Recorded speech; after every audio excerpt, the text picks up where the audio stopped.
ஒரு நாள் காலையில ராணா குருவி கோடாலி எடுத்துக்கிட்டு காட்டுக்குள்ள மரம் வெட்ட கிளம்பிக்கிட்டு இருந்தது. அன்னைக்கு பியூட்டிக்கு அப்பா கூட தானும் காட்டுக்குள்ள போகணும் போல ஆசையா இருந்தது. அப்பா அப்பா என்னையும் காட்டுக்குள்ள அழைச்சிட்டு போங்க. இங்க பாரு பியூட்டி, நீ எங்கேயும் போக வேண்டாம், வீட்லயே இரு. அங்க போனா உங்க அப்பாவுக்கு நீ தொல்லை கொடுத்துக்கிட்டே இருப்ப. இருந்தாலும் பியூட்டி இந்த மாதிரி ரொம்ப நாள் கேட்டுக்கிட்டு இருந்ததால ராணா குருவி இன்னைக்கு பியூட்டிய கூட அழைச்சிட்டு போலான்னு முடிவு பண்ணிடுச்சு. சோனா, பியூட்டிய நான் அழைச்சுக்கிட்டு போறேன், அவளை பத்திரமா பாத்துக்கிறேன். பிறகு பியூட்டி தன்னோட அப்பா கூட ரொம்பவும் சந்தோஷமா மரம் வெட்டுற இடத்த பாக்கறதுக்காக பறந்து போச்சு. காட்டுக்குள்ள போன உடனே ராணா குருவி பியூட்டிய ஒரு இடத்துல உட்கார வச்சது. இங்க பாரு பியூட்டி, நீ இந்த மரத்துக்கடியிலேயே உட்கார்ந்துரு. நான் இதோ இங்கதான் வேலை செய்ய போறேன். எக்காரணத்தை முன்னிட்டும் நான் வேலை செய்யற மரத்துக்கிட்ட வந்துடாத. இப்படி சொல்லிட்டு ராணா குருவி ஒரு மரத்தை வெட்டுறதுக்காக பறந்து போச்சு. அப்பா சொன்ன இடத்துல உட்கார்ந்துருந்த பியூட்டி அந்த இடத்த வேடிக்கை பார்த்துக்கிட்டு இருந்தது. அந்த சமயத்துல ஒரு இடத்துல இருந்து நிறைய வெளிச்சம் வர்றத பார்த்தது. என்ன இது, அந்த இடத்துல இருந்து இவ்வளவு வெளிச்சம் வருது? இப்படி யோசிச்ச பியூட்டி வெளிச்சம் வந்த இடத்த நோக்கி பறந்து போச்சு. அந்த இடத்துக்கு போன பியூட்டி அங்க ஒரு பழைய காலத்து ஜாடி ஒண்ணு இருக்கிறத பார்த்தது. அந்த ஜாடிக்குள்ள இருந்துதான் அந்த வெளிச்சம் வந்துகிட்டு இருந்தது. பியூட்டிக்கு இப்ப அந்த ஜாடியை திறந்து பார்க்கணும் போல ஆசையா இருந்தது. உடனே கொஞ்சமும் யோசிக்காத பியூட்டி தன்னோட அக்கையால அந்த ஜாடியோட மூடிய திறந்துடுச்சு. என்ன ஆச்சரியம், உடனே அந்த ஜாடிக்குள்ள இருந்து ஒரு தேவதை வெளியில வந்துச்சு. அந்த தேவதை ரொம்ப அழகா இருந்தது. குருவி, என்ன விடுதலை பண்ணன உனக்கு ரொம்பவும் நன்றி. நான் ரொம்ப வருஷங்களா இந்த ஜாடிக்குள்ள அடப்பட்டு கிடந்தேன். இன்னைக்கு நீ என்ன விடுதலை பண்ணிட்ட, அதனால நான் ரொம்பவும் சந்தோஷமா இருக்கேன். அப்படியா, உங்களை இந்த ஜாடிக்குள்ள அடைச்சு வச்சது யாரு?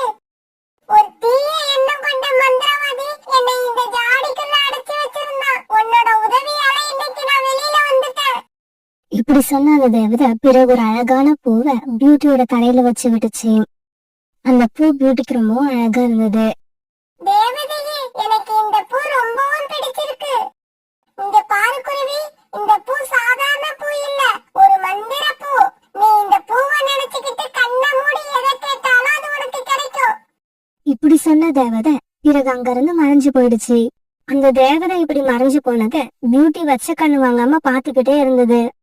அந்த சமயத்துல ராணா குருவியோட சத்தமும் கேட்டுச்சு. பியூட்டி, பியூட்டி, நீ எங்க போயிட்ட? சீக்கிரம் இங்க வா. அப்பாவோட சத்தத்தை கேட்ட பியூட்டி உடனே அவசர அவசரமா அந்த இடத்துக்கு பறந்து போச்சு. பியூட்டி, இந்த பூ உனக்கு ஏது? எங்க இருந்து கிடைச்சது? இந்த பூ என்னோட தோழி எனக்கு கொடுத்தது. ஆமாப்பா, எனக்கு இன்னைக்கு ஒரு தேவதை தோழியா கிடைச்சிருக்காங்க. ஒரு பெரிய ஜாடிக்குள்ள அடப்பட்டு கிடந்த அந்த தேவதையை நான் தான் விடுவிச்சேன். பியூட்டி, நீ சொல்றது எதுவுமே எனக்கு புரியல, தெளிவா சொல்லு. ராணா குருவி இப்படி கேட்டதும் பியூட்டி நடந்தது எல்லாத்தையும் தன்னோட அப்பாவுக்கு விளக்கமா சொல்ல ஆரம்பிச்சது. அப்பா, தேவதை எனக்கு கொடுத்த இந்த பூ நாம எது கேட்டாலும் கொடுக்குமா? ஆமா, அந்த தேவதை அப்படிதான் சொன்னாங்க. அப்படியா? இத என்னால நம்ப முடியல. இருந்தாலும் இந்த பூவை நீ பாதுகாத்து பத்திரமா வச்சுக்கோ. இப்படி பேசிக்கிட்டு இவங்க ரெண்டு பேரும் பிறகு தங்களோட வீட்டுக்கு பறந்து போனாங்க. வீட்டுக்கு போனதும் பியூட்டி நடந்தது எல்லாத்தையும் தன்னோட அம்மா கிட்ட சொல்லிச்சு. சோனா, இந்த மந்திர பூ கிட்ட நாம 3 பேரும் சாப்பிடுறதுக்கு ஏதாவது உணவு கேட்டு பாப்போம். பிறகு பியூட்டி கண்ணை மூடிக்கிட்டு உணவு வேணும்னு அந்த மந்திர பூ கிட்ட கேட்டுச்சு. என்ன ஆச்சரியம், உடனே அந்த இடத்துல 3 தட்டுல உணவு வந்துருச்சு. அதை பார்த்து அவங்க 3 பேரும் ரொம்ப சந்தோஷமானாங்க. பியூட்டி, இந்த பூ கடவுள் உனக்கு கொடுத்த பரிசு, இத நல்ல காரியத்துக்கு மட்டும் உபயோகப்படுத்து. அதுக்காக தான் கடவுள் இத உன்கிட்ட கிடைக்கிற மாதிரி அனுப்பி வச்சிருக்காரு. அம்மா, இந்த மந்திர பூவை மத்தவங்களுக்கு உதவி செய்யறதுக்காகவும் நம்மளோட நியாயமான ஆசையை பூர்த்தி பண்றதுக்காகவும் மட்டும் தான் உபயோகப்படுத்துவேன். பேராசைப்பட்டு இந்த மந்திர பூ கிட்ட நான் எதுவும் கேட்க மாட்டேன். இது சத்தியம். பிறகு அவங்க 3 பேரும் அந்த உணவை சாப்பிட ஆரம்பிச்சாங்க. மறுநாள் காலையில பியூட்டி அந்த பூவை தான் தலையில வச்சுக்கிட்டு அந்த காட்டை சுத்தி பார்க்க கிளம்பிச்சு. இப்படி போய்கிட்டு இருந்த பியூட்டி ராணிபுரம் ஒரு இடத்துல அழுதுகிட்டு நிக்கிறத பார்த்துட்டு அங்க போச்சு. ராணி ஆண்டி, என்னாச்சு? ஏன் அழுதுகிட்டு இருக்கீங்க? பியூட்டி, என்னோட பையன் ராஜ காலையில இருந்து காணோம். காடு பூரா தேடிட்டேன், எங்கேயுமே கிடைக்கல. ஆண்டி, அழாம இருங்க. ராஜ் எங்க இருக்கான்னு நான் இப்ப உங்களுக்கு சொல்றேன். இப்படி சொன்ன பியூட்டி தன்னோட கண்ணை மூடிக்கிட்டு பேச ஆரம்பிச்சது. மந்திர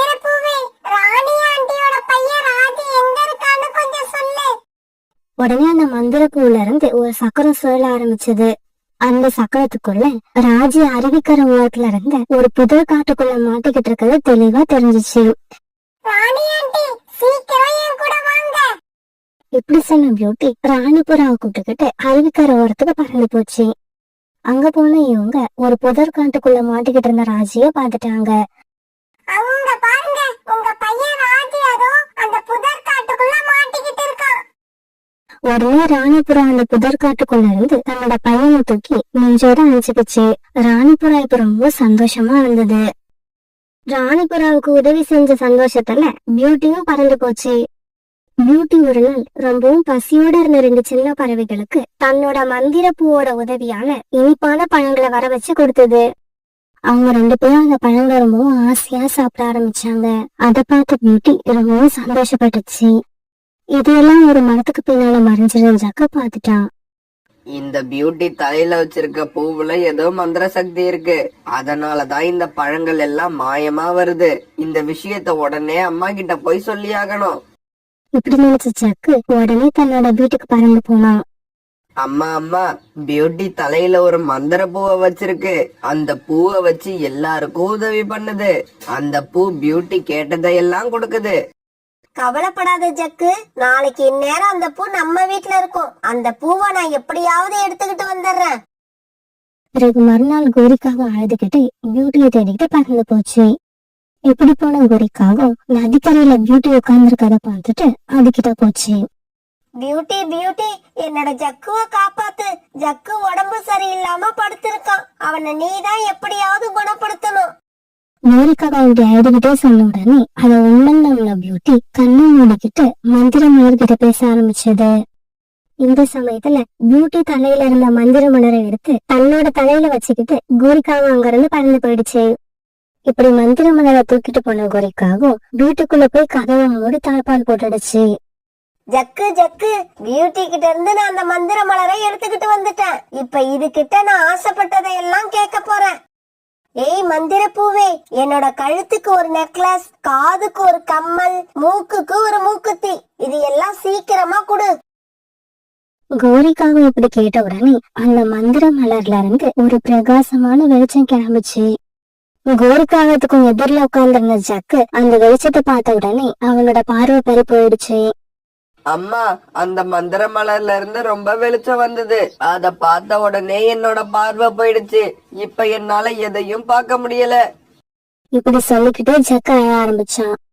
ஜக்குவுக்கு பார்வை பறி போனதை நினைச்சு கோரிக்காக அழ ஆரம்பிச்சது. ஜக்கு, இந்த மந்திர பூ நமக்கு தேவையில்லை. இது வந்ததாலதான் உன்னோட பார்வை போயிடுச்சு. இதை இப்பவே கொண்டு போய் பியூட்டி கிட்ட கொடுத்துட்டு வந்துடுறேன்.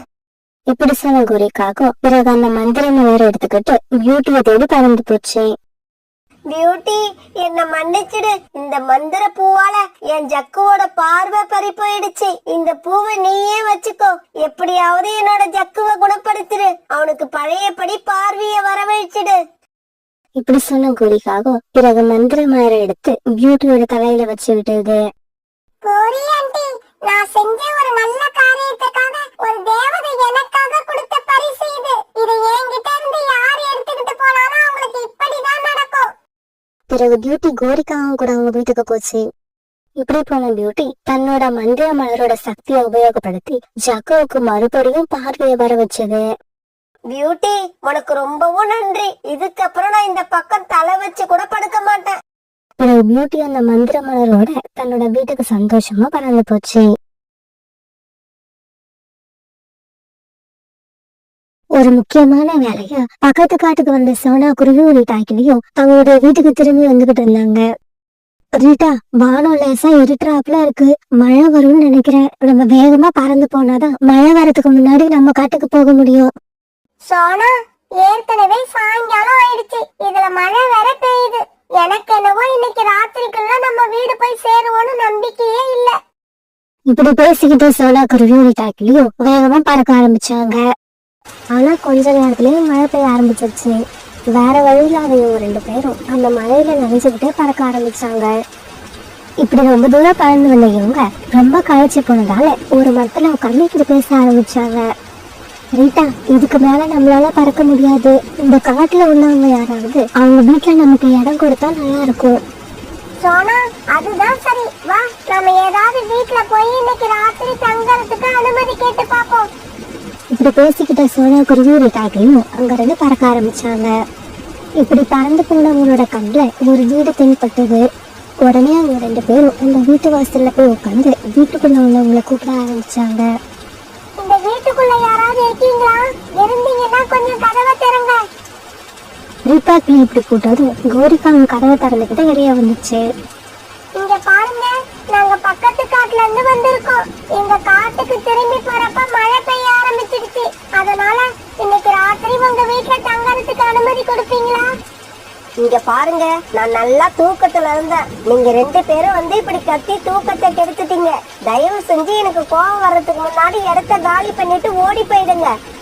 கோரிக்காவை இப்படி சொல்லிட்டு இருக்கும்போது காலுக்காக வீட்டை விட்டு வெளியில வந்துச்சு. என்ன கோரி, ஏன் இப்படி கோபமா பேசிக்கிட்டு இருக்க? யார் இவங்க? கழுச்சி வீட்டு வாசல்ல வந்து நின்னு சத்தம் போட்டு நம்மளோட தூக்கத்தை கெடுத்த இவங்களுக்கு இன்னைக்கு ராத்திரி நம்ம வீட்டுல தங்கறதுக்கு அனுமதி வேணுமா? நீங்க தப்பா நினைக்காதீங்க. கோரி எல்லா விஷயத்திலயும் இப்படிதான் அவசரப்படுவா. நீங்க ஒரு நிமிஷம் இங்கேயே இருங்க, நான் கோரி கிட்ட கொஞ்சம் பேசிட்டு வரேன். கோரி, ஒரு நிமிஷம் உள்ளவா. பிறகு காலுக்காகவும் கோரிக்காகவும் தங்களுடைய வீட்டுக்குள்ள போனாங்க. கழுச்சி, இப்ப என்ன சொல்றதுக்காக என்ன வீட்டுக்குள்ள அழைச்சிக்கிட்டு வந்தீங்க? கோரி, தானா வந்து வலையில விழுந்த பறவைகளை எதுக்காக வேண்டாம்னு சொல்ற? அவங்கள உள்ள கூப்பிட்டு உட்கார வச்சு பேசிக்கிட்டு நான் போய் கழுகக்காவுக்கு தகவல் சொல்லிட்டு வந்துடுறேன். கழுச்சி, நான் இந்த மாதிரி யோசிக்கவே இல்லை. நீங்க சொல்றதும் சரிதான்.